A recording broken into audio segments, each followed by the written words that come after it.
A lion is one of the most powerful hunters on Earth, but in 50-degree heat, it cannot move. It finds the deepest shade it can and stays completely still for hours. A cheetah, the fastest land animal alive, can only run for about 30 seconds before its brain starts overheating. Even a camel, literally built for desert survival, has to stop and rest when the temperature hits its limit. Now here is the part that makes no sense. In that same 50-degree heat, with no shade, no water nearby, and no fur to protect them, ancient humans were not hiding. They were hunting. And the biological reason why is something most people have never heard of. Right now, if you step outside on a hot summer day, your body immediately starts sweating. You find it annoying. You look for shade. You reach for cold water. But that discomfort you feel is actually one of the most powerful survival systems still ever built by nature. You just never knew what it was actually for. About 2 million years ago, Africa started changing. The forests where our ancestors lived began shrinking. In their place came open grasslands with no shade, no cover, and a sun that turned the ground into something you could cook on. Every other animal adapted by hiding from the heat, sleeping through the hottest hours.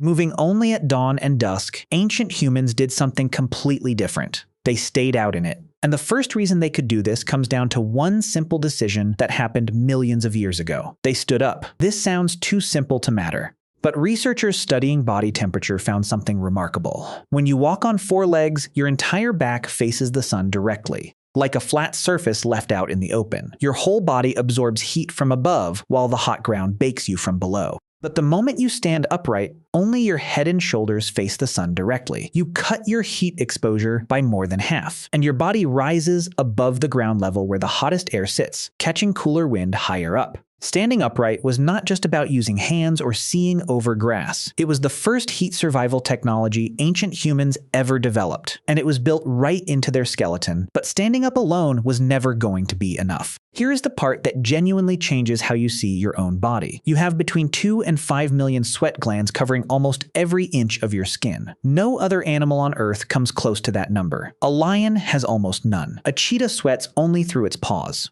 Even other primates, animals closely related to us, have a fraction of what you have. When your body heats up, those millions of glands push water to the surface of your skin. And as that water evaporates, it physically pulls heat out of your body and releases it into the air. Every single drop of sweat is your body running a cooling engine. And at full capacity, that engine can remove heat faster than most animals can even generate it. This is why ancient humans could do something no other predator on Earth could do. They could run in 50-degree heat without stopping. Not fast, not sprinting, just steadily, patiently. Hour after hour, they would find an animal, a large antelope or a wildebeest, and simply start following it. The animal would sprint away easily. Ancient humans could not match that speed, but they did not need to. They just kept walking in the same direction, tracking the footprints, never stopping. The animal would run, then rest to cool down. Then it would see the humans still coming and run again. Then rest again. But every time it tried to cool down by panting, it was forced back into a sprint before its temperature dropped. Meanwhile, the humans were sweating steadily, their body temperature completely controlled, moving through the midday heat like it was nothing. After 2 or 3 hours of this, something happened to the animal that had nothing to do with speed or strength. Its brain started overheating. Animals that cannot sweat properly have one critical weakness. They cannot run and cool down at the same time.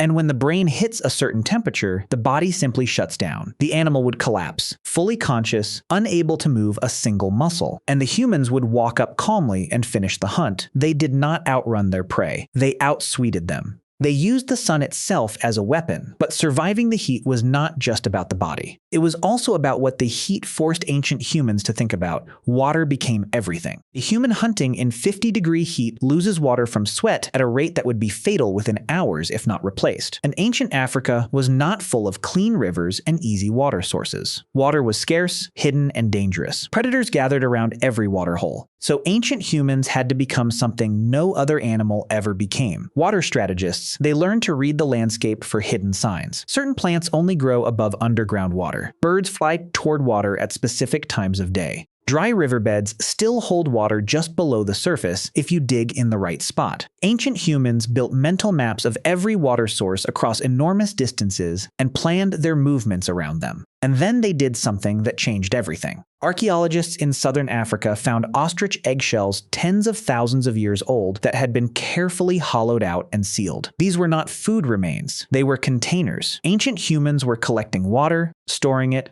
and burying it along routes they planned to travel. Hidden water caches spread across the desert like an invisible network. They were not just surviving the heat, they were building systems to control it. So the next time you walk outside this summer and the heat hits you like a wall, and you immediately start sweating, remember what that actually is. That is not your body struggling. That is a 2 million-year-old machine switching on.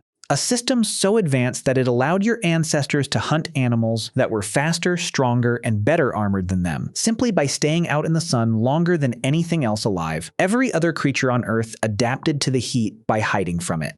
Ancient humans adapted by walking straight into it and turning it into the most powerful hunting tool in history. You are not someone who suffers in the summer. You are the descendant of the only species that ever looked at 50-degree heat and decided to use it. The heat was never the enemy. It was the advantage, and it is still running inside you right now.